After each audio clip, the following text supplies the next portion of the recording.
Moni PDD ndesizi kumthela tuchifukwa amene anayambana nawo zomwe anapanga anthu zamutsata paja zinthu sizimathatu zoyipa sizimakuthera zimakutsata. After kukamulidwa kuti amulipire munthu uja ali mprison uja 100 million wapezeka kuti wasumiridwanso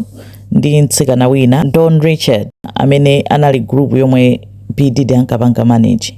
group yake Danity Kane. Sikanayo wamusumira naiso afuna $100 million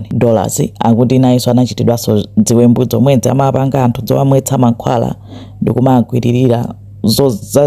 I don't know why amapanga zimenezo. Wamusumira pano afuna ndalama zonsezo komanso PDD wamangidwa pano wamutenga nde ma documents ake ma court documents ali sealed koma mphekesera kunena kuti zifukwa zake zomwe amangira ndi trafficking plus racketeering nde ndizonena kuti zofanana ndi za R.Kelly kunena kuti apa pamene amuyamba musamusiya mpaka nathana naye mwaziziwa system ikafuna kuti ithane nawe koma nayeso zochitika zake ndizoopsa chifukwa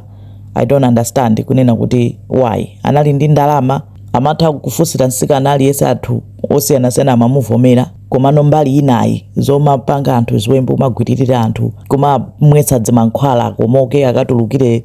malo ena kuti sakuziwa kuti apezeka ku bwanji zinthu zoopsa choncho zomwe amapanga plus mapati ake otchuka aja mapati oti kumachitika zawo satana zenizeni kumeneko nde zonse zamutembenukira nthawi kuoneka kuti yamutani yamutherano pakali pano akugulisa imodzi mwa mansion yake awayika I think akugulisa ma 60 chakuti million chifukwa choti milandu yachuluka aliyese apezeka kuti by the time atathane naye akhala kuti alibiretu ndalama ina iliyonse amulanda china chilichonse anthu omusumira achuluka nanga sichitseko chatsekuka aliyese amene amachita mantha kalero mantha atano aona kuti amusasula 10-9 nde za PDD awatsekera ali mchitokosi zikomo kwambiri.